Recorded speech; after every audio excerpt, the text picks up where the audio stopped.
Hello everybody, Liz here again, and this time I'm going to read another passage from a David Wong book. This time the title is Futuristic Violence and Fancy Suits. And I actually haven't read the entirety of this book, but the parts that I have read, which would be about the first third or so, have been top-notch. And I figured, much like his other novels, it fits right in with the theme of my channel, so yeah, I'm just gonna jump right into it, not really give much of a description.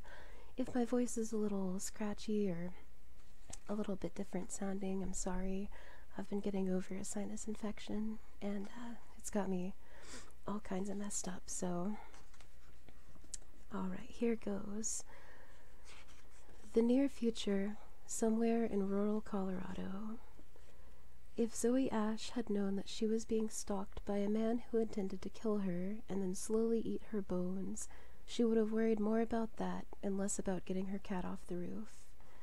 Said cat was on said roof because it was terrified of the Santa Claus hologram in the front yard, a tacky Christmas decoration Zoey's mother had brought home from Walmart 2 weeks ago. Everybody else in the trailer park had them, so she apparently had felt pressured to demonstrate her Christmas spirit with this dead-eyed apparition that unenthusiastically said, "Ho, ho, ho, Merry Christmas. Ho, ho, ho, Merry Christmas," in a flat robotic voice to anybody who approached. Zoey thought it was a little unsettling herself, but every time the cat saw it blink to life, he would hiss and go streaking off somewhere to some high place where he thought the translucent bearded devil couldn't reach him. So that's why on the evening of December 16th, Zoey was standing in the snow trying to coax the cat off the roof, while just a block away, a man was waiting to abduct her and stream her slow mutilation to 500,000 viewers. Chapter 1. For 8 hours, Zoey's pursuer had been staking out the trailer where the 22-year-old lived with her mother, waiting for the most dramatic moment to make his appearance. Catching Zoey in bed or the shower would be optimal, but he got the sense that this particular young woman had no rigid schedule for doing either of those things. All day he had been watching her through a dirty bay window that put their trailer's whole sad living room on display. Zoey had begun her day promptly at 1 p.m. by waking up on the sofa and initiating a morning routine that involved going to the bathroom, returning to the sofa, and then staring blankly at the ceiling for an hour. Then she read for a bit, ate a bowl of cereal, and did something with her hair that involved wrapping part of it in tinfoil while a nature documentary about pack hunters played on the TV behind her. Now the sun had gone down, and Zoey, still in her pajamas, was standing in her yard and yelling up at a cat that had jumped onto the roof. Her stalker had intended to send the news media a video of his entire pursuit of the girl, but he knew that this part would have to be edited way down. He was out of patience. He resolved to move in for the kill and even switched on the tiny camera that he kept pinned to his lapel so his fans could watch it live. But then, at the last moment, he had second thoughts, mainly about branding. The man had called himself the Jackal for most of his short but prolific career, but had decided to switch to the Hyena after watching a pack of them tear apart a moose during the documentary that played on Zoey's television earlier. He thought it was more fitting. Hyenas were wild, unapproachable predators, and had the most powerful jaws in the animal kingdom. That last part was what really sold him on it. But then again, the documentary seemed to show them only hunting in groups, where he was definitely a loner. And, unless he misunderstood, the female hyenas had penises and even gave birth through them. That was a problem. When he became famous and the press started speculating on why he chose that moniker, he didn't want pundits throwing around a bunch of wild theories about his genitals. But if he amended his manifesto to address the issue, or included photographic evidence that he had a normal penis, then that would just make him seem like the weirdo for bringing it up. Maybe the wolf was a better name, or the shark. As he sat in his rental car and wrestled with this decision, Zoey went inside the trailer, then returned dragging a kitchen chair through the door. She tried to use it as a step stool to reach the cat on the roof, at which point she immediately overbalanced and fell off, landing hard in the snow. She gathered herself, brushed off the snow on her butt, mounted the chair again, and searched in vain for a cat that, unbeknownst to her, had already jumped down on the other side of the trailer. This went on for a very long time, before Zoey finally noticed that the cat was not on the roof, but rather lying in the snow under the very chair she was standing on. Exasperated, the girl trudged back inside, cradling the cat with one arm and dragging the chair with the other. The shark, the piranha, decided he would wait for her to get settled again, then make his move. Instead, Zoey reappeared at the door and headed for the old and busted Toyota Furia in her driveway. Her stalker wasn't worried about losing her if she left. The advantage of self-driving cars for a man in the piranha's line of work was that their navigation systems were very easy to latch onto. He could just set his own to follow the same route, and the car would do the tailing for him. He could literally stalk the girl while relaxing and playing a game on his phone. He watched as Zoey scraped frost from the Toyota's windshield with what appeared to be a spatula, and then pulled out of her driveway, leaving behind a dark rectangle in the snow as if the car had forgotten to take its shadow with it. The piranha gave her a 10-second head start, and then told his rental car to follow. He tried to picture the headlines that would tick along the bottom of the news feed next week, like, "The piranha claims his 6th victim."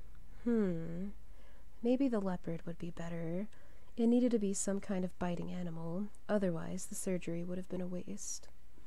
He rubbed the itchy line of stitches that ran from one temple to the other, looping under his jawbone like a chin strap.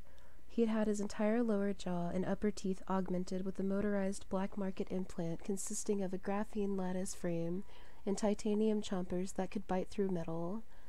As soon as he had gotten home from the surgery, he had turned on his camera and announced his new powers to the world by biting through a hunk of copper pipe. He thought it made for an ominous demonstration of his new abilities, even if he'd had to quickly turn off the camera at that point because he had cut up his tongue pretty badly. No matter, the jaws worked, and his next test would be on Zoe Ash's fingers. Then he'd just chew his way up from there. This, he thought, was what he had always been missing. A gimmick. She made a left turn, then another, circling the block. Did she suspect she was being followed? The leopard would have to be careful. Prey animals were weak, but alert and wary. The girl would surely sense the malevolent predator that lurked behind her in the darkness. Chapter 2. Zoe Ash had forgotten to tell the Toyota's navigation to stop for food, so she had already missed the turn by the time she was able to convince it to deviate from its route by screaming repeatedly at the windshield. The car reluctantly circled the block and pulled into a food distribution center that people in the future call the Wendy's drive-thru. Her Toyota's heater had stopped working weeks ago, which was bad news in a Colorado winter, so she needed something hot inside her. Zoe pulled up to the window and ordered a small container of semi-solid, protein-rich foodstuff that the people in her time called chili, hoping it would warm her up a couple of degrees, at least before the heat left her body a few minutes later in the form of several dozen hot farts. She then urged the lethargic compact car back onto the deserted streets, where the autopilot took over once more. The Toyota wound its way through the darkness, heading directly toward the zombie quarantine zone, which was the name of the topless bar where Zoe's mother worked.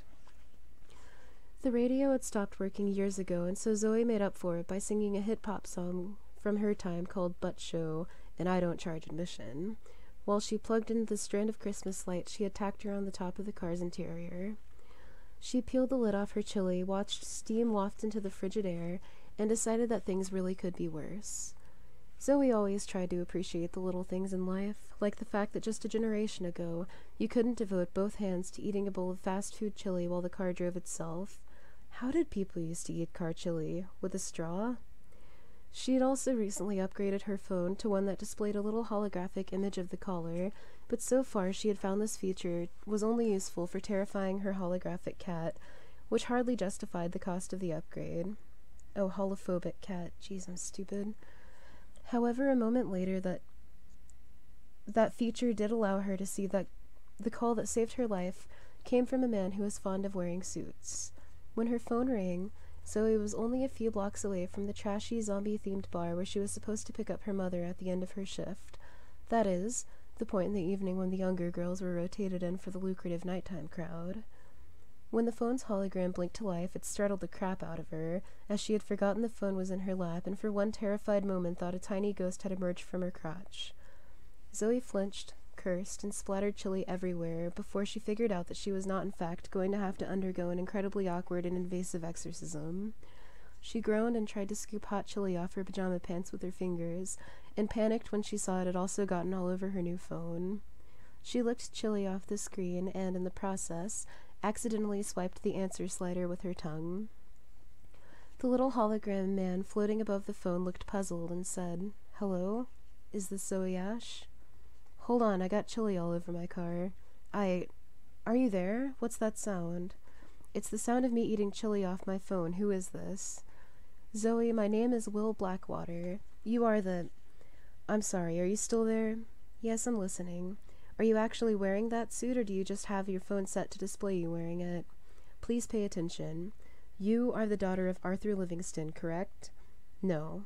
I mean, yeah, he's my biological father, but we have nothing to do with each other. Is he in jail again? Are you his lawyer? Is that why you're all dressed up?" "No, listen to me, Zoey. A man is coming to abduct you, right now. His car is 1 block behind you." "Wait, what? Who is this again?" "I'm going to take control of your car. Don't touch the wheel or the pedals or do anything else to disengage the self-drive. Do you understand?" "No, I don't understand. How can you... Please buckle your seatbelt." Headlights loomed in her rearview mirror. Zoey, her hands shaking, tried to latch the seatbelt as the Toyota abruptly lurched to the left, jumped the curb, flattened a row of shrubs, and plowed across a lawn. "Hey, Jesus Christ!" Zoey grabbed the dash and held on for dear life as her car smashed through 2 fences and a child's swing set before it thumped over another curb and turned left onto a residential street. The hologram man on her phone, Will, said, "I apologize for that. I'm not driving the car. My associate Andre has the controls and I'm afraid he's had several drinks." From somewhere in the background she heard another voice in the phone say, "Hey, I drive better when I got a few in me." Zoey was thrown against the door as the Toyota went power sliding around a turn. She twisted around in her seat and saw the headlights of her pursuer streak through the yard they had just left, sweeping onto the road behind them. Zoe's Toyota abruptly turned into a too narrow alley, missing a brick wall and a dumpster by half an inch on either side. Her side view mirror exploded when the car clipped the corner on the way out. The man on the phone said, "I'm terribly sorry to tell you this, but your father was killed. It happened last week." "So? I didn't even know him. I assumed he died years ago. Who are these people?" "Hold on." The Toyota jumped off the road again and plunged into a grove of pine trees, branches raking down the doors with a noise like frantic predators clawing to get in. Over the phone, Zoey faintly heard Will say, "Cut the lights." The headlights blinked out, along with all of the dashboard lights and the navigation overlay on the windshield. Zoey was now hurtling through the darkness of the trees, completely blind. She screamed. The little hologram man on her phone, which was now located somewhere on the back floorboard, told her to calm down. The car emerged from the trees onto a lawn, fishtailed in the snow-covered grass, then shattered somebody's solar panel array with an explosion of sparks. Another hard left turn, and they were on a paved street once more. Exactly 4 seconds later, the tailing sedan was behind them again. Will said, "Don't let this question alarm you, but do you have any weapons in the vehicle?" "No, why would I... Wait, I have a spatula." "Well, we have no indication your pursuer is a pancake, so we'll abandon that angle for a moment. Now, I will need you to stay calm. We can't outrun him in this vehicle. I'm going to have you get out." "How is that possibly going to help?" "We need to pick a spot where he'll be forced to follow on foot. Otherwise, he could simply run you over with his car. Obviously." "Obviously? Who is he again?" "It's a hired thug. You don't know him." "Hired by who? What does he want?" "I can explain later. I can assure you that knowing the fine details won't enhance your survivability, and it certainly will do nothing to ease your panic. Let me just say that this particular thug took the contract for a reason, which is that he likes when the targets are women. And he likes to take his time. He's calling himself the hyena, according to his feed." "Does he give birth through his penis?" "What? Zoey, listen to me. Our map shows a pond about 200 yards ahead, but does not show us if it's frozen over. Is that a safe bet this time of year where you are?" I don't know. I don't go ice skating. I know the kiddie pool our neighbors left out in the yard is frozen, but Zoe was thrown against the door again. Another hard right was taking her off the road once more, this time through a pasture. The car swerved to miss a single cow that was lazily grazing in its path. It mooed at her, probably telling Zoe that she should turn her headlights on. Will said, "It's our only option. Hang on." "What's our only option? What are you going to—" Zoe was thrown forward against her seatbelt as the Toyota slammed on its brakes, skidding across the rough carpet of frozen grass. Will said, "Go, get out onto the ice. It'll support you, but not his car. If he wants to follow, he'll have to get out on foot." "But then what? Go, now." Zoe grabbed the phone, threw open the door, and ran toward the frozen pond. Before her was a moonlit sheet of snow that Zoe thought was like the thin frosting on a cake that made of filthy water and dead fish, the bitter wind having frozen the part of her brain that thought it metaphors. She didn't even know that she had made it to the ice until her sneakers slipped and sent her down to her knees, the surface below her crackling and popping a warning in response. As Zoe climbed to her feet, her shadow suddenly stretched across the ice, headlights looming behind her. She tried to move quickly but gingerly, but after 3 steps she slipped again, and this time fell hard on her butt. She heard a car door close behind her. She risked to look back and only saw a silhouette backlit by the twin bluish shafts of headlights. Zoe pushed herself up, her hands swiping aside fresh snow to reveal black ice underneath, her stumbling path across the pond leaving a row of haphazard streaks like Chinese calligraphy. 2 more steps. Now the ice was making wheezing complaints like a squeaky door hinge each time she lowered her foot. She thought she could hear liquid water sloshing up ahead. She had no idea how thick the ice beneath her was, but knew that not far up that thickness became 0. She had stuffed her phone into her coat pocket at some point, and from inside she heard Will say, "Are you still there?" Zoe dug out the phone with numb fingers and whispered, He's coming and I can't go any farther. What do I do?" "Let me do all the talking. Just hold out your phone." Through the wind, Zoe could barely hear her pursuer say, "I've reached the edge of the pond." Then, after a dramatic pause, he declared, "She has nowhere left to run." Zoe asked Will, who is he talking to? "He's streaming this live. He has a blink camera pinned to his jacket. You don't want to know how many people are watching. Let me talk to him." Zoe held her phone out toward the menacing shadow in the headlights. The foot-tall holographic ghost of Will Blackwater said, "Stay on the shore, Lawrence. The ice isn't thick enough to support the weight of both of you. You're a beefy guy, and you'll notice Zoe here is not what one would call willowy." The shadow took a few strides into the pond and said, "Come back off the ice, sweetie. You're going to come with me one way or the other, and you won't like the other."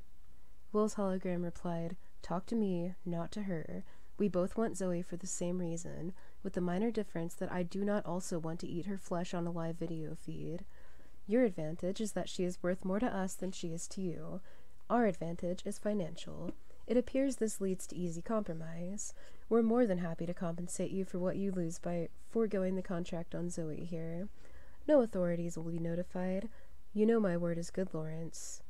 Call me by my true name." He paused as if thinking. "The Bite Master." "And you left out several important points. First of all, there is the fact that I'm here in person, where you appear to be still in the city, 600 miles away. Second, there is the fact that you and I both know the girl is worth much more than that contract.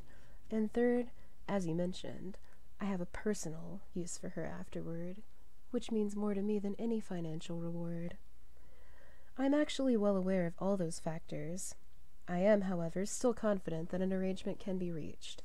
Mr. Livingston had substantial resources, as you well know, and again, we're more than willing to ameliorate whatever perceived losses you may incur by turning Zoe over to us.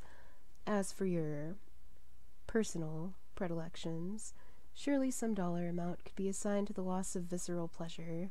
Perhaps even we could offer a substitute for Miss Ashe here. We dare say we could produce a subject you would find even more satisfactory." The man laughed. A fake laugh, Zoe thought, for the camera.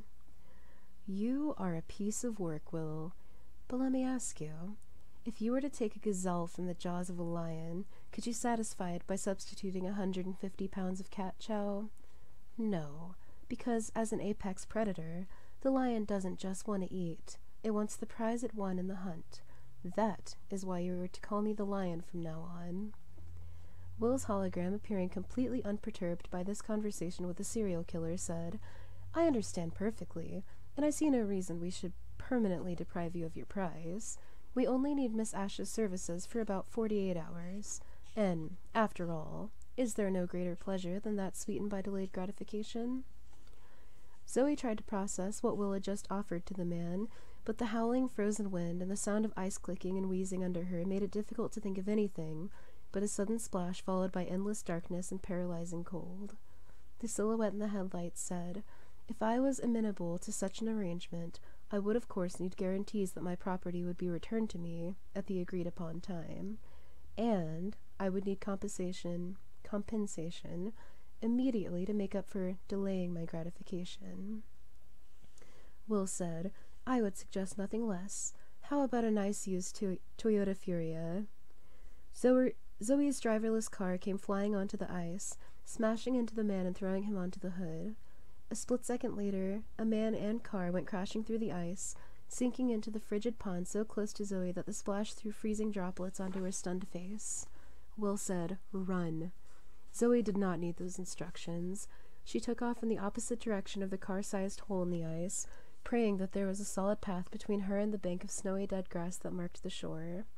She took a step, fell, crawled, stumbled to her feet, nearly fell again, then slid and skidded her way incrementally forward. She made frustratingly slow progress, like one of those nightmares where you run and run, but the light at the end of the hall just stretches farther and farther away. She was about 10 feet from the shore when she heard the ice below her shatter once and for all. She was in free fall, the world gone beneath her feet. It happened in slow motion. First, she felt the stabbing freeze of the ice water swallowing her feet, then her calves, then her knees. Then the bitter, frigid depths engulfed her knees, and then her knees? This was when Zoe realized that the water this close to shore was only knee-deep. She sloshed through the broken ice and climbed onto dry land, and only then turned back to see her poor Toyota gurgling as it pushed its nose deeper into the depths, taking the psychopath with it. From the phone in her hand, Will said, Are you all right? Zoe faintly heard the other voice in the background, the man remotely operating the car, say, I can't believe that shit worked. Zoe said, I'm hanging up. You offered to let that guy eat me to death. Will said, That wasn't a genuine offer, it was a delaying tactic. Half of negotiation is about dealing with people on their level. Speaking of which, we need to have a word. I'm not negotiating with you. Go piss a centipede. Right, overcoming resistance to negotiation is the other half of negotiation. Can you get somewhere where we can talk? I'm freezing and I'm stranded. I have no idea where I even am. Circle around the pond and take the hyena's car. He won't be needing it. Chapter 3. Zoe sat shivering in the serial killer's Changfang sedan, a cheap rental that nonetheless had a wonderful working heater that was pure bliss against her soaked pajama pants. She had driven away from the pond and parked in the shadowy rear of a building downtown that was marked as a real estate office, but by its shape had clearly once been a Pizza Hut. Zoe put her head in her hands and tried to gather herself. The hologram man in her phone was now sipping from a glass of scotch, while under him scrolled a notification that her mother had tried to call. Zoe said to her phone, All right, who are you again? Will Blackwater. I worked for your father. Right, and he's dead? Did I hear you say that? Yes. In an accident. There was an explosion. What, was it a meth lab or something? No, nothing like that, or maybe it was. No one's quite sure. I'm terribly sorry for your loss. He was a great man. Mr. Blackwater, I only met that man like 2 times in my entire life. The first time I ever saw him was when I was 8. It was my birthday. He gave me a football because somebody told him I was a tomboy. The last time I was 16, so it's been 6 years at least. He was a total stranger to me, so why would him getting exploded to death cause people to come after me? It's just a misunderstanding, but there is a contract out on you and you'll be in danger until we clear it up. A contract? As in, whoever kills me gets paid a bunch of money? They actually need you alive. Oh, well, at least there's that. But the contract specifies that after you've served your purpose, they can have their way with you. It's difficult to explain and also moot, as long as we're both in agreement that we don't want you falling into their hands. Zoey, we need you to come to the city. Have you ever been to Tabula Rasa? The actual spelling of the city's name was Tabula Rasa, with a $sign instead of an S, because that's what happens when a bunch of rich douchebags build a brand new city in the desert and reserve the right to name it themselves. I've never been, and I'm not going now. I'm going to the police, and then I'm going to bed. That would be a mistake. We've already made plans for accommodations here. We already have a car on the way. It'll be there in a few hours. We'll give you a location, and a limousine will— Wait, a limo? How many drugs did Arthur Livingston have to sell to afford one of those? She was never going to refer to the man as her dad, since the connection was genetic only, and she would disavow even that if she could. Listen, Zoey, this must be done quickly for everyone's sake. There could be other bad guys en route right now. I'll think about it. I have to talk to my mom. It's dangerous to involve her. You shouldn't even go back home. I'd need to pack a bag, and I have to tell her something. Tell her that your father unexpectedly passed, and his estate has requested that you make an emergency trip to meet with his associates. Tell her that you were so stunned by this news that you drove your car into a pond. Tell her that to compensate you for the inconvenience, the estate is prepared to pay you $50,000. That last part is true, by the way. He paused to let that sink in, and then added, that should cover the damage to your car, plus pay you the equivalent of a year's salary in addition. Zoey had a solid line of reasoning in her brain that demonstrated with perfect clarity why she should refuse, but it was quickly obscured behind a chorus line of dancing $signs. $50,000 was actually way more than 1 year's salary. She worked at a coffee bar, after all. It was the kind of money that could get her and her mom out of the trailer park, or to a nicer trailer park anyway. It could get her back into school. She could get a degree in some lucrative field like nanotechnology. Then she could open a quaint little nanotechnology boutique in Fort Drayton next to the bait shop.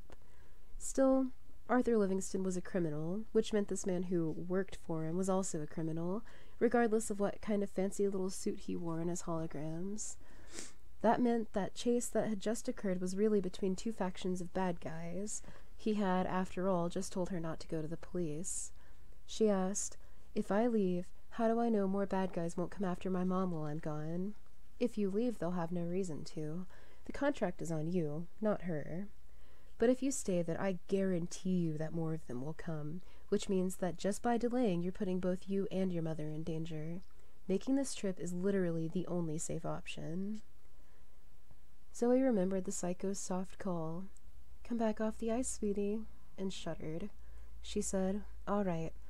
How do I know you're not just more bad guys trying to collect on this contract yourselves? Honestly, we don't need the money.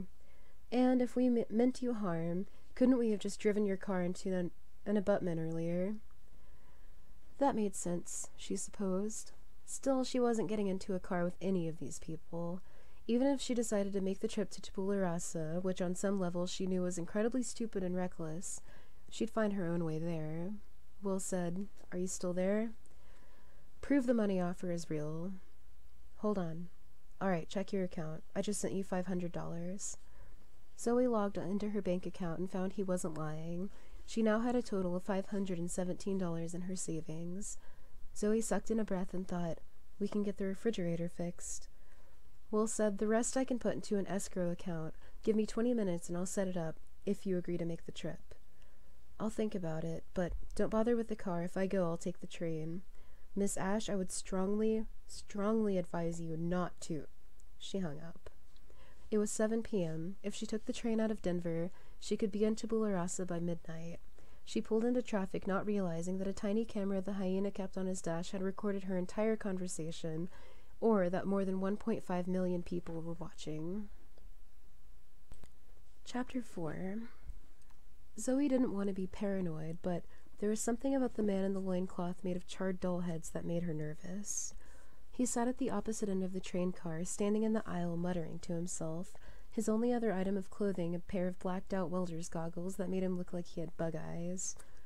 When he had boarded at Salt Lake City, the last stop before Tabula Rasa, Zoey had immediately assumed he was another crazy who had come for her, but Then he had just silently taken a standing spot at the other end of the car, and she felt bad for prejudging him. Still, Zoey studiously avoided looking in his direction. As any mass transit commuter can tell you, the only way to counter the dark powers of the mentally ill is to avoid eye contact. She gazed out of the window at the scrub brush blurring past at 250 miles an hour. She wondered if her head would go flying off if she stuck it out the window. Her cat meowed a complaint from inside the plastic carrier on her lap. Zoey's nerves were eating her alive. For the 10th time, she pulled out her phone and logged into the escrow account, mostly because she just liked seeing the $49,500 displayed on the screen. She dropped her phone back into her purse and nervously started scraping black polish off her thumbnail with her bottom teeth. It was her first time on the high-speed rail, and for about 5 minutes she had been awed by the speed, and then had quickly gotten bored and started to notice how much this particular car smelled like pee. She had bought her ticket at the gate, and the only open seat was this one at the very rear of the car next to the restroom. Whoever designed the train had put the seat about 3 inches too close to the restroom door, so it bumped her seat every time somebody went in or out. It had happened exactly 19 times so far, and what was worse was that each person who did it would stop and look down at her like, whose idea was it to put this weird girl in the way? Someone said, "What's your cat's name?" Zoey gave a start because for a moment she thought the male voice was the crazy homeless guy with the doll heads on his crotch. But it wasn't. It was the stranger in the seat next to her, a fancy young man in an old-fashioned suit who had spent the entire ride constantly checking his email via a pair of wired-up eyeglasses. She looked him over and got the sense that this kid had taken vacations that cost more than she made in a year. Zoey forced what she hoped was a friendly smile and said, "Excuse me? Your cat. What's his name?" "Stench Machine." "Really? That's mean." He grinned, flashing perfect teeth. "Have you smelled him?" "No, but still." Zoey finger-petted Stench Machine through a slot on the crate. He was a Persian, white except for his face and chest, which were black fading to brown. He looked like somebody had thrown a cup of coffee in his face, and the fur around his mouth gave it a downturned expression that made it look like he wasn't at all happy about it. He wore a black leather collar encircled with silver spikes. It made him look like a punk rock cat, Zoey thought. Jacob asked, "Does he answer to that name?" "Cats don't answer to anything." "My name's Jacob, by the way." "Good to meet you." Zoey realized that she was supposed to give him her name at that point, but even when she wasn't a target for abduction, she didn't go trusting trained strangers that easily. Jacob asked, "Is this your first trip to Tabula Rasa?" "Yes, and I'm already a little freaked out. I grew up in Colorado, a tiny place called Fort Drayton. It's way out in the boonies. Just to give you an idea, at the entrance of the—" she almost said trailer park, but caught herself in time. "Subdivision where we live, there's this big statue of an elk made of concrete, and the whole thing is chipped with bullet holes where the years of drunken hunters have shot it by mistake." "Over the years, my bad." Jacob laughed, showing those perfect teeth. Zoey squashed the jealousy she always felt toward people whose parents had actually taken them to the dentist as a kid. She was missing a lower canine due to a skateboarding accident when she was 11, and had a chipped incisor due to an encounter with a drunken stepdad. She suddenly wished she had more than just the one amusing anecdote about Fort Drayton to share with Jacob. She could tell him about that time the high school basketball team made it to the state finals and one of the players got diarrhea during the game. Another person shuffled down the aisle toward the restroom, and they also glanced down at her, an act that was starting to seem intentional. Zoey swore everyone who passed was doing it. Did she still have chili stuck to her face? This time it was a black teenage girl with wired-up glasses like the ones Jacob was wearing, which meant for all Zoey knew the girl had the built-in camera on and was broadcasting a feed, maybe one called "The Worst Hair Dye Jobs on Mass Transit Daily." Today's episode, "The Cat Girl with the back row with cyan bangs." Cyan? Jacob said, "Well, you're about to enter a whole new world out here. How much do you know about it?" "I know it didn't exist 20 years ago, that it was just an empty patch of desert in Utah. Then a bunch of rich people started putting up skyscrapers, and suddenly there's a city there. There's no government, right? That's all I know. Oh, and every picture I see of Tabula Rasa looks like the Blade Runner universe is holding a Mardi Gras parade." Jacob laughed again. "Yeah, I'd say you're in for a bit of a culture shock. There's no place like it on Earth. Your phone will never die, though. There's wireless power coils under everything. Charges the cars as they drive. Great, maybe I'll get cancer while I'm there. Zoe glanced at Dollhead Man again and thought she had caught him staring at her. It was hard to tell with the bug-eyed goggles. She watched as the man struck a filterless cigarette between his cracked lips. Or stuck, rather. He then casually lifted his hand, touched the end of the cigarette with his finger, and lit it. With his finger. Jacob said, "There's construction everywhere. After dark, it looks like the half-finished buildings are full of fireflies, all the crews in there working through the night, welding the metalwork." "Did you see that? What that man just did?" Jacob glanced toward Dollhead Man. "Yeah, there's no smoking on these trains. You want to tell him, or should I?" "No, Never mind." Zoe decided the guy must have had a match hidden in his palm or something. Jacob stared at the guy in amusement and asked, "Are those tiny heads glued to his crotch?" You know what the scariest part is about people like him? Everything he's doing makes perfect sense in his own mind. Though I guess that's true of all of us. No one else had noticed the dollhead guy doing a cigarette trick. Yet just in the time Zoe was looking in that direction, 2 other passengers had craned their heads around to look at her. She knew she wasn't just being paranoid now. One at a time they would glance around their seat or raise up a bit to see over, peek back, and then quickly turn around again when they saw she was meeting their gaze. The bathroom door bumped Zoe's seat. The black girl shuffled past and made a point to look down at Zoe again. She felt to see if there was something in her hair, but then remembered she was still wearing the knit cap she'd pulled down over her ears during the bus ride to Denver. Were they making fun of the hat? Or maybe they were looking at Jacob. Was he a celebrity?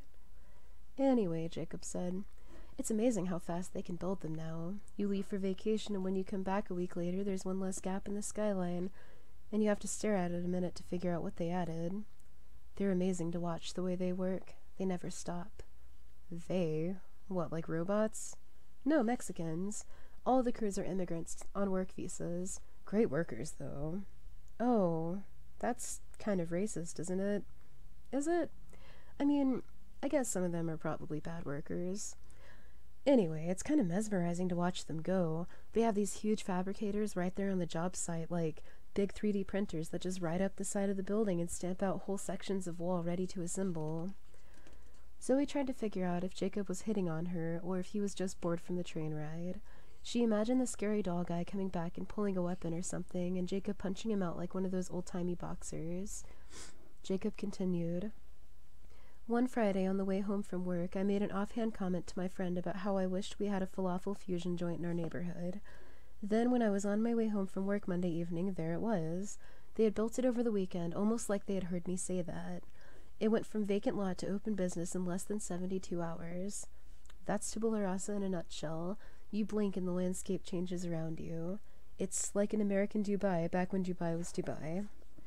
Zoe mumbled, "Yeah, that's weird." And she knew Jacob picked up on the fact that she wasn't really paying attention. He fell silent. Thinking desperately of something to fill the lull in the conversation, Zoe said, "Do you like your glasses? My ex-boyfriend couldn't live without his, but they always give me a headache when he let me put them on." Occasionally, Jacob's eyes would dart up and to the right, and she knew that he was refreshing an inbox that was only visible to him. Otherwise, she had no idea what he was actually seeing out of the glasses.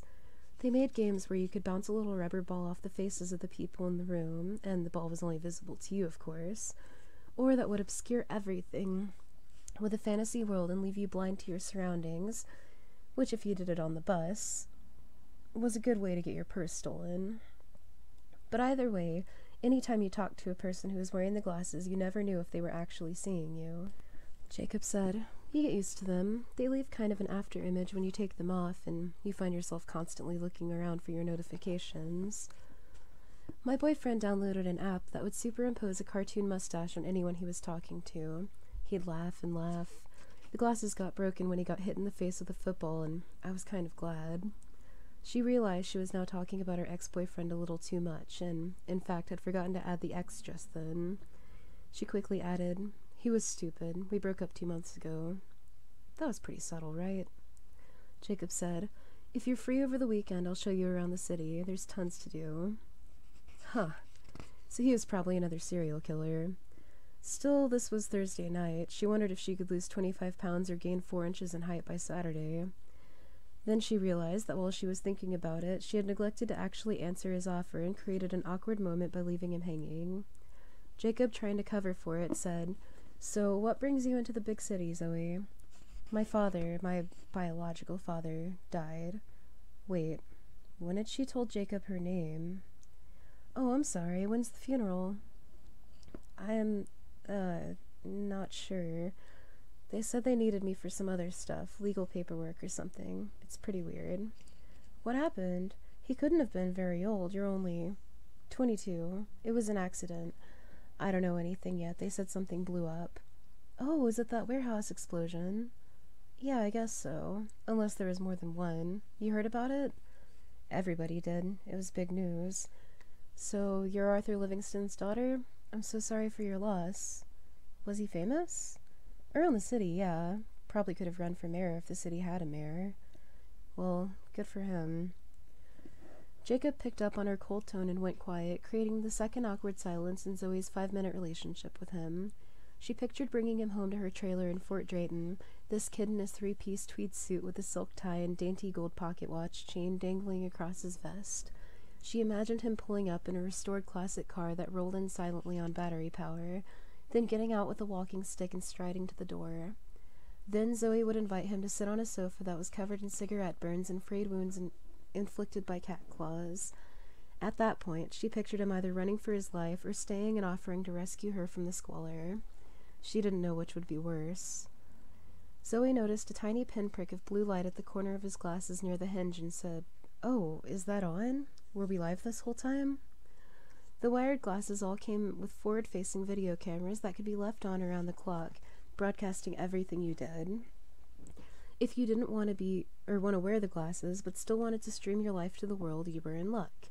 You could get those tiny cameras in any accessory you could imagine: pocket watches, necklaces, earrings, tie clips, hats, little copper dragonflies that teenage girls clip to their hair, whatever. You didn't need a viewfinder. The camera captured a panoramic view of everything in front of you, with software that automatically zoomed in and focused on faces and other points of interest. You just turned it on and it recorded your life. The kids these days never left the house without a live feed running, and ever since she got out of high school, Zoe had thought of everyone under 20 as a kid. So who was watching their broadcasts? Nobody, or everybody. If they left their feed public, anyone could jump in and watch. The cumulative cloud of all these millions of connected camera feeds was referred to as the Blink Network, or just Blink. As in, did you see the fight between Aiden and Madison at Isaac's party? No, but I saw the blink.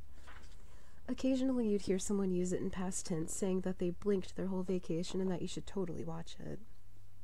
If you obstructed their feed, they'd say you blanked them, and then they'd refer to their blink followers as their blinkers, at which point Zoe usually felt the urge to stab them. The point being that the little blue light on Jacob's glasses meant 1,000 people could have been listening in on their conversation this whole time. She tried to remember if she had said anything embarrassing. Jacob put a hand to his glasses and said, "Oh, yeah, I'm so sorry. Jesus, I should have told you it was on. I don't even think about it. Don't worry, I don't have any followers, and lately it's just my mom and a couple of guys from Pakistan who want to see what America's like. The only people watching right now are an old couple who jumped in when I boarded. They're planning a trip and wanted to see how clean the train was." "Oh, did you tell them it smells like pee?" "I did not, but I assume they heard you say it just now." He tapped his glasses and the little blue light blinked off. The light was mandated by law, so pervs couldn't sneak them into locker rooms without everybody knowing they were part of a live broadcast. But Zoe didn't think the light was near prominent enough, considering she hadn't noticed it until just now. Her eyes drifted toward the window again. The scrub brush and occasional mountains had been replaced by a dirt field growing rows of wood frames that would eventually bloom into a housing development. Black ribbons of newly paved roads undulated between the rows in gentle curves, sometimes ending abruptly where they met an empty space that would probably be another development a year from now. Zoe noticed as they got closer to the city, the houses became more finished and had less motion blur. The train was slowing down. She looked around for Dollhead Guy. He had moved a few rows closer. He had finished his cigarette and was now smashing the butt under a bare foot, grinding it into the carpet. Eager to restart the conversation with Jacob, Zoe said, "So what's it like living in Tabula Rasa?" He thought for a moment and said, "Overload." "What does that mean?" "You'll see. The population sign comes with an epilepsy warning." "Oh, and you can fight a bear if you want." "You can what a what?" "You can pay $20 and a guy will let you fight a bear. In the park, there's a roped-off area where you get 5 minutes to fight a grizzly bear." "How is that legal?" He shrugged. "Everything's legal when there's nobody to enforce the law. 3 months ago, half the cops went to jail in this big bribery scandal. Most of the rest walked off the job. Paychecks were bouncing. It's a huge mess. They've got such a backlog that nothing gets prosecuted." "Wait, really? Who do you call if a psychopath breaks into your... Look." He was nodding toward her window, and Zoey looked and thought, "Overload." On the horizon was a cylindrical skyscraper with a gigantic serpent curling around it. The snake writhed and twisted and turned, menacing red eyes toward the train. It opened its mouth and hissed. Below it appeared the words, "Coming December 23rd." The building, Zoey realized, was wrapped in a crystal-clear video screens from roof to foundation, every single window flashing one continuous animation, an ad for a movie. The huge computer-animated snake snapped around and writhed off onto the building next to it, twisting its massive emerald body around letters 5 stories high that said Jaden Smith in... ... The serpent slithered along the skyline, and Zoey realized that every structure in downtown Tabula Rasa was synced to carry a continuous video along every inch of its surface, the snake sliding smoothly from one building to the next, the ad playing to the people on the arriving train. The serpent then crawled onto the front of the domed roof of the train station they were about to pull into, wrapping its body around red block letters that spelled, "Jaden Smith fights a giant snake." Jacob said, "I like how literal they are with titles now. You know exactly what you're getting." The animated snake then burst out of the ceiling of the station, climbing into the night sky. Zoey gasped, startled for a moment, before she realized it was just a hologram set up on the roof of the building, positioned to give the illusion that the snake had broken free of the ad. A couple of people on the train gasped and laughed and took pictures. Zoey noticed Jacob had a big stupid grin on his face. He had seen her jump. She elbowed him and told him to shut up, but she knew she was smiling too, and had to remind herself to keep her lips closed so as to not show off her substandard teeth. And then the train slipped closed, as to not show... Oh my gosh, I'm sorry, I missed a line. And then the train slipped between skyscrapers, and suddenly downtown Tabula Rasa was puking gaudy colors all over her window. Looming over them was a crystal canyon of towers in various stages of construction. They passed a hotel that blasted a Sony ad into the heavens, then a building that was just a darkened framework of girders topped with cranes that stuck out like a spiky haircut. Zoey looked down and saw that below the rail was a gleaming, blinking river of cars. Swimming in the slow current of cabs and fleet vehicles were the flamboyant, tricked-out rides of the kind of people who were A, rich enough to drive and park in the city, and B, hadn't been rich long enough to develop any taste. There was a bright red motorcycle whose body had been molded into the shape of a dragon, the rider an Asian guy in a green suit with a 6-inch-tall pompadour wig. Hulking in the next lane was a monster truck on tires as tall as a man, a jet of blue flames pouring out of completely unnecessary chrome pipes. Behind it was a Ferrari from the 2020s with an LED paint job flashing undulating colors that rippled across its body in beautiful psychedelic patterns. Behind it, a massive retrofitted 1960s Cadillac convertible sporting a white leather interior and a huge black man in a white cowboy hat. Just off the pavement on one side of the street was a deep trench where work crews in orange vests were laying some kind of underground cable. Their project was slicing right through a construction site where someone else was trying to dig out a foundation for yet another building, pallets of brick and bags of cement scattered like islands in the dirt, a flow of tire tracks swirling around where forklifts and bobcats had scurried to and fro.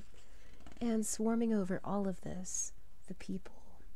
With no finished sidewalks to speak of, pedestrians leaked out into the gridlocked traffic, shuffling between bumpers. There were drunk girls in tiny dresses and fake hair giggling and leaning on each other, packs of burly guys off to construction jobs, Japanese kids in sunglasses and glue-on sideburns, Indian families with double-digit packs of kids.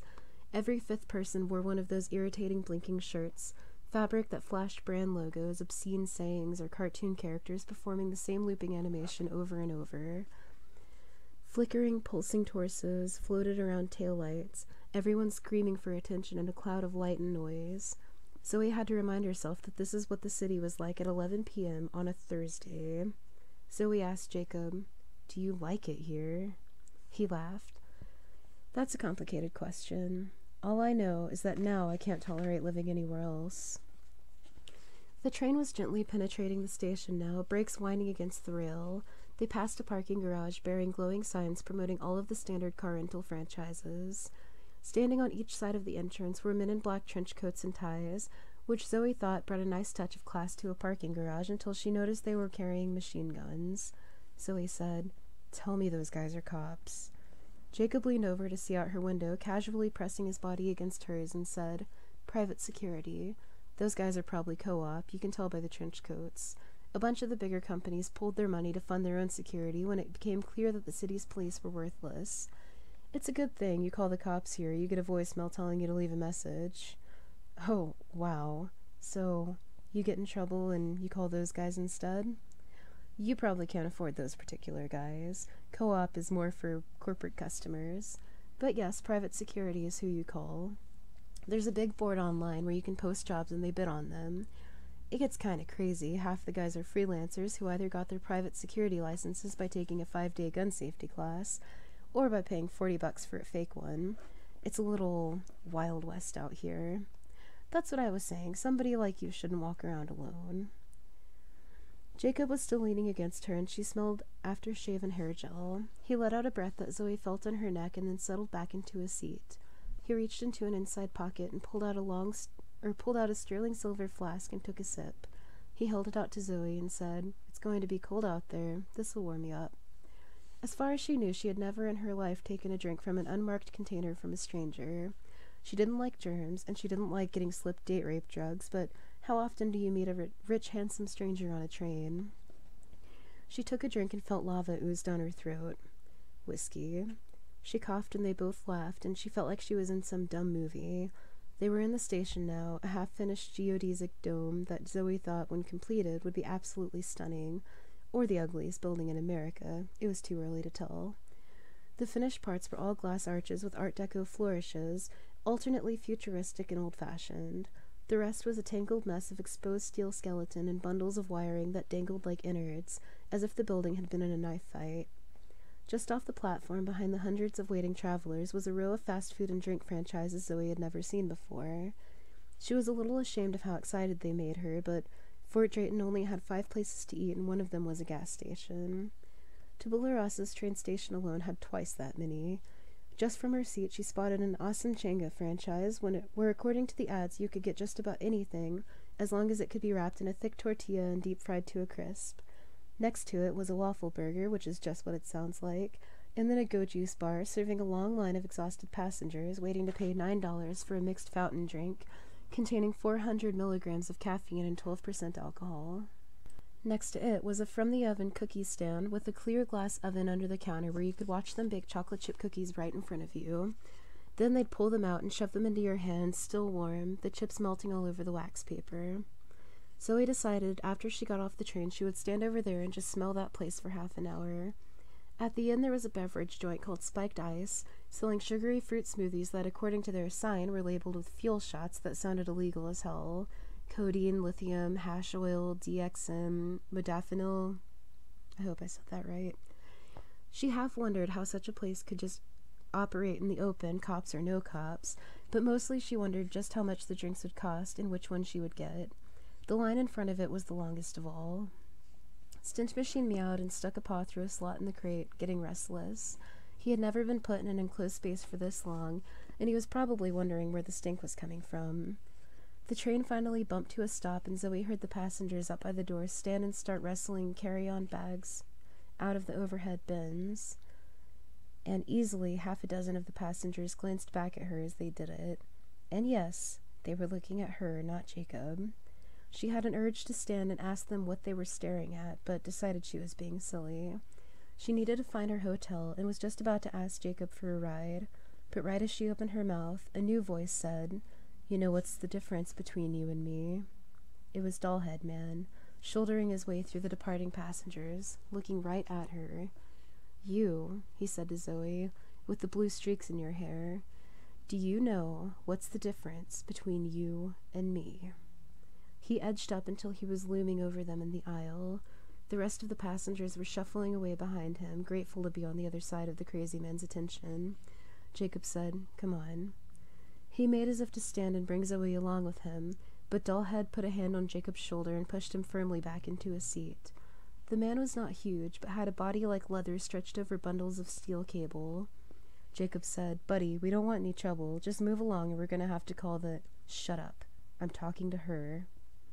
He rested his hands on a pair of seat backs, arms and torso forming a bridge across the aisle. He squeezed the seat cushions and veins throbbed under his biceps. Zoey saw her own pale face reflected in the man's pitch-black goggles. And I asked her a question. Do you know what's the difference between you and me? Exasperated, Zoey said, "I don't know. What?" Dullhead Man smiled. "The difference," he whispered, "is that I would never have let a stranger intimidate me into answering such a question." Jacob said, "Now you listen here." Dullhead Man, without looking at him, raised his right hand to Jacob's face. He snapped his fingers, and there was a crackle and a piercing flash of bluish-white light, like the man had just spawned a tiny lightning bolt from his fingertips. Stench Machine hissed and thrashed inside the crate. Jacob recoiled and said, "What the—" The man shushed him. "I am talking to her. There is a long, long line waiting to feed off this chubby little piglet. Please, wait your turn." Yep, her first instinct had been right. This psychopath was here to finish the job that had been left undone by the last psychopath, both presumably sent in by someone who had an endless ready supply of them. And here she thought she was being open-minded by not judging him. It hit Zoey all at once that she had just traded a gruesome death for $50,000, not even enough for her mom to buy a nice car later, even if the Livingston people followed through with the payment, which they almost certainly wouldn't. Zoey peered around the man to see if there was a guard or conductor, burly passenger, or anyone paying any attention to what was happening in the back of the train. But no one in uniform appeared, and none of the shuffling passengers wanted any part in whatever was going on with the crazy naked hobo and the young couple he was tormenting. This man, Zoey realized, now had absolute power in this tiny corner of the world. She was going to die on this train. "Do you know what these are?" He gestured toward the doll heads. Zoey didn't answer. He said, "It's rude not to answer direct questions. They look like doll's heads that you've melted with a lighter or a blowtorch because you thought they would make you look scary." The man grinned. "They are souls. Each represents a soul I have taken. I am the soul collector. They will serve me in eternity." Before Zoey could even begin to formulate a reply, a bored but authoritative voice said, "You need to clear out the car, pal." Finally! All three of them looked up to where a balding man in a gray uniform was leaning in the sliding door. His eyes met Dullhead's inhuman black goggles, and all the color drained from his face. "Now, we don't want any trouble here. Whatever business you got with these folks, just clear out and take care of it elsewhere, all right? No need to hold up the train." Zoey glared at him. "Are you kidding me? Call the cops." Dullhead Man turned away from the uniform to face his hostages again. He smiled and said, "I agree with the blue-hair piglet completely. Call the police. Call Co-op. Call the Black Vests. Call the LOB. Tell them all that the Soul Collector has Arthur Livingston's daughter. If anyone tries to enter this train, or if she doesn't give me what I want, I will add her to my collection." Chapter 5. The platform was now crowded with onlookers recording the scene from dozens of tiny cameras, people probably watching their viewer counts skyrocket as word spread across Blink that someone was about to be lightninged to death by an escaped mental patient.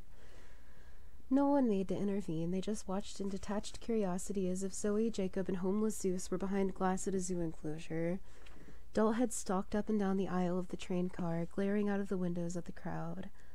Zoey realized that he wasn't trying to scare the onlookers away, but was instead making sure all their cameras had a chance to get a clear shot of him in all of his menacing glory. At one point, he stood in the open doorway, raised his hand, and with a crackle that made the whole crowd flinch, did that lightning trick with his fingers. The audience was impressed. Zoey wondered if she had lost her freaking mind.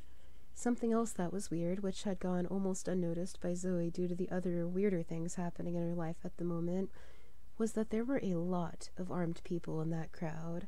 Scattered among the gray jumpsuited rail staff, white-shirted security guards, and hundreds of gawkers, Zoey could see half a dozen of the co-op guys in their black coats and ties, looking like Secret Service agents with their little machine guns pointed at the air. Then she counted at least 5 more men and women in black vests full of pockets, wearing amber wraparound shades and black backward baseball caps, clutching assault rifles with fingerless gloves. And then there were the armed loners, the odd man or woman who didn't seem to be part of any team. There was one guy in a tank top with 2 pistols and shoulder holsters. Beside him, was a bald Japanese guy in a leather jacket with a katana on his back. Then a woman with pink hair and a short double-barreled shotgun strapped to each thigh. They hadn't shown up in response to the developing hostage situation. They hadn't had time. They must have been waiting there, but why? I have to say, thundered Dollhead, striding up the aisle, they were wise to hide you on the train. But I found you, as was my destiny. Now you have seen the power inside me. You know what I can do to you. Zoey replied, okay, don't, go into a psychotic rage here or anything, because I'm more than happy to cooperate. But right now, I have no idea what you're talking about, okay? I know there's some kind of contract, but here's the thing. I don't know who wants me or what they want me for or anything else, and I don't want to know. Dollhead grinned. You are truly Arthur Livingston's daughter. I should have expected nothing less. Did he owe you guys money? Is that what this is about? Did he screw you on a drug deal or something? Whatever it is, I don't care.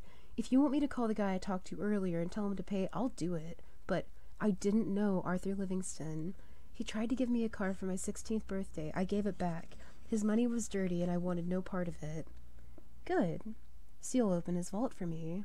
I would absolutely do that if I knew where it was, or what it was, or how to get into it. But I swear this is the first I'm hearing of it.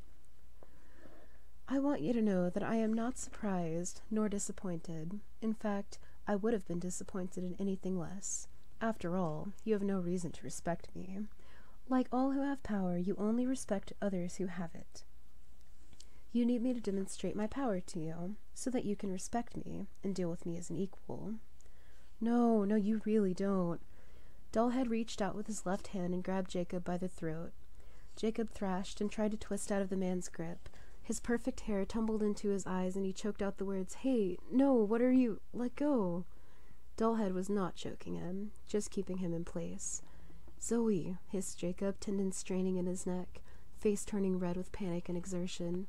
Just do what he says. Dollhead said, Shh. And continuing to pin Jacob to the seat with his left hand, reached out and laid the other hand gently on Jacob's forehead. He held his palm against Jacob's brow, pressing his thumb against one temple and his middle finger against the other, gripping his skull like a bowling ball. Zoey, tell him how to... Shh. Please. Shh. The only human destiny is to succumb to one stronger. There was a pop and a sizzle and smoke. Jacob's body went rigid. His hands clenched and flew to his chest. His feet kicked the seat in front of him. One shoe flew off. There was a stink like steamed broccoli. Zoey's cat howled and hissed and tried to claw his way out of the crate. Dollhead withdrew his hand and Jacob slumped back, his eyes open but blank, his mouth hanging slack. A low gurgle escaped from deep in his throat. A line of drool ran from his mouth. A pool of urine spread across his lap. In Jacob's temple was a smoking hole left by the electrical current that had fried his brain. Zoey screamed. What did you do? What did you do? In a theatrical voice, Dollhead Man said, I have freed him from that weak husk. He has joined me, become part of something far more powerful. Only the limp vessel remains. I have added him to my collection. It was chaos out on the platform. A TV camera crew was now covering the situation live, and Zoey heard the soft drumming of helicopters outside the station. A huge screen that ran along the rear wall had flipped away from the local weather report and switched to live coverage of the scene. The headline that crawled along the bottom was not, as Zoey expected, Crazy Man Holds Up Train or Hobo harnesses the power of lightning. No. What it said was, Livingston daughter held hostage. Zoey clenched her teeth and wondered how many times she was going to have to pay for her mom having chosen a scumbag for a sperm donor. Jacob, his eyes half closed, twitching aimlessly around the cabin but seeing nothing, slumped over against her. Zoey pushed him off and screamed through her window at the people on the platform. "Help me, he's going to kill me." Once more, they just stared. Up until that point in her life, Zoey had lived every moment with the unspoken assumption that there was always somebody she could call if things went to hell. Her mom, a teacher, the police, God. But now she was trapped in this giant steel tube, just her and this man and death. Maybe everybody feels like this at the end. The ice breaks under your feet and you realize that there had never been anything below you but cold and darkness. It was at the point at which things could not get worse. There was a stir in the crowd. People started to turn to look back at the main entrance of the station. Then the crowd parted slowly, as if a wild animal had wandered in, and no one wanted to startle it with sudden movements. From the split in the crowd emerged first a huge black man with a perfectly bald, polished head Zoey thought looked like a Whopper, the chocolate candy. She didn't know if that was racist or not, but all of the progressive attitudes in the world wouldn't change the fact that his head looked exactly like a Whopper. Behind him was a stunning but stern-looking Chinese woman, walking with the gait of someone whose skirt was too tight to be practical, but who's quite used to it. Behind her was a man in a cowboy hat with bushy eyebrows and a red nose who looked like he had popped out of a cartoon. Looming behind them was one more man she couldn't see clearly. But the crowd knew who he was, who they all were, and wanted no part of them. No one in the group was visibly armed, but not even the men with machine guns would make eye contact with them. Everyone just stood down. Dollhead Man, aka the Soul Collector, reached out a hand and pressed it against Zoey's brow, digging finger and thumb into her temples. He whispered, "I can take your treasure, or I can take your soul. I desire no outcome over the other. You choose. You have 3 seconds. 1. No, listen. 2. Please, I'll take you to the safe or whatever it is. We'll figure it out. I'll do whatever you... Stop. I'm here." At the door stood a striking pale man in an overcoat and fedora. His cold blue eyes and sharp cheekbones, or he had rather. His suit jacket, vest, shirt, and tie were all shades of gray and silver. Zoey thought it made him look like a robot. There were no wrinkles. It was as if the suit was part of his skin he was born with. Zoey immediately thought that she could not imagine this man wearing anything else. She had seen him once before projected through her phone. The Soul Collector turned to face the man, arms loose at his sides, blocking the aisle with his body, putting himself between the silver suit and his prey. Will Blackwater glanced around the train car as if assessing the situation, then calmly said, "First things first. Are you all right?" Zoey was about to answer when she realized Will was asking that of the Soul Collector, not her. He smiled and said, "I wondered when you would arrive, Will." Will stopped where he was and removed his hat. His hair was like a black helmet that looked ready to withstand a hurricane. "How are you doing, Brandon? Are you still taking your medication? You're not, are you?" "I'm free of all that now. Thanks to Molech, I have become my destiny. I am the Soul Collector." "Yes, I can see that. The boy in the back there, is he dead?" "His soul is with me now." Will nodded thoughtfully, as if doing some minor math in his head. "All right, that complicates things. I can get you out of here, but we have to go now. The girl looks unharmed, is that correct?" "Yes." "All right, that's good. I'm sure you've noticed we've drawn quite a crowd here." The Soul Collector cast a scornful glance toward the platform. "Sorry about that. I possess a power that can reduce all of them to ashes. Well, I don't want to get ashes all over my suit, so let's go ahead and do this as cleanly as possible. We have a car outside, and we can get you through this crowd without incident if we move soon." He looked past the Soul Collector and said to Zoey, "You're coming with us. We're taking you to your father's estate. That's where his vault is. Do I need to tell you that your best and only course of action is to comply?" Zoey glanced at the brain-dead man slumped next to her, thin tendrils of smoke still drifting out of the burn holes in his temples, stinking like piss. She said, "Please, just let me go. Whatever shady business Arthur Livingston was into, whatever money he had, the vault, I don't care about any of that." It doesn't matter. You're involved because your father involved you, and now you're a hunk of meat in a kennel. If you don't do what I say, things will get bad in ways you cannot comprehend." Will stood straight, placed his hat back on his black helmet of hair, straightened his sleeves, and addressed them both. "Now, the situation is this. You see what's happening out on the platform. In the absence of an actual organized police department in this city, what we have instead is a gaggle of grossly unqualified and often mentally unstable hired guns. Every single one of them knows that Livingston's daughter is here. Each of them thinks they can get a payday out of this. It's a lot of very stupid people pumped up on adrenaline who know their every move is being broadcast to a live audience. We have to make it clear to them and to everyone who may be lying in wait between here and our destination that we are now in charge of this situation. Now, I'm going to walk out that door first. Zoey, you'll be next. The Soul Collector will be right behind you. The moment we step out, we will be swarmed. Zoey is going to address the nearest camera and say the following. Listen carefully. Are you listening?" Zoey nodded. Beside her, Jacob let out a guttural sound while his cloudy, unblinking eyes shifted lazily around the car. In a flash, a whole alternate future played in her head, one in which Zoey and Jacob arrive at the station without incident, the two of them shuffling off the train together. He carries her bag for her. On the platform, she gives him her number. They agree to meet on Saturday night. The day comes and Jacob picks her up at her hotel. Her handsome stranger has a convertible, and even though it's December, they put the top down and cruise through the chill air, the 50-story video screens flashing ads and brand logos overhead. They go to a fancy restaurant, maybe one at the top of a tall hotel that looks out over the new city. And there's a long line, but of course Jacob can get right in because he knows people. They eat and drink and laugh. She sees the way he looks at her, Jacob knowing he can get someone thinner and prettier, but he sees who she really is. He sees what's inside, and he wants it. And afterward, they're waiting for the valet to bring the car around, and the night air is cold, and she's a little bit drunk, and Jacob drapes his coat over her shoulders. Zoey said, "I'm listening." "You're going to say, 'My name is Zoey Ash. I am Arthur Livingston's daughter. I am being held hostage. I have held hostage by the Soul Collector,'" said the Soul Collector. "Right. I am being held hostage by the Soul Collector. I have been told that if anyone tries to intervene, he will kill me. Please do not interfere with this process. All other bounties have been rescinded." Got it?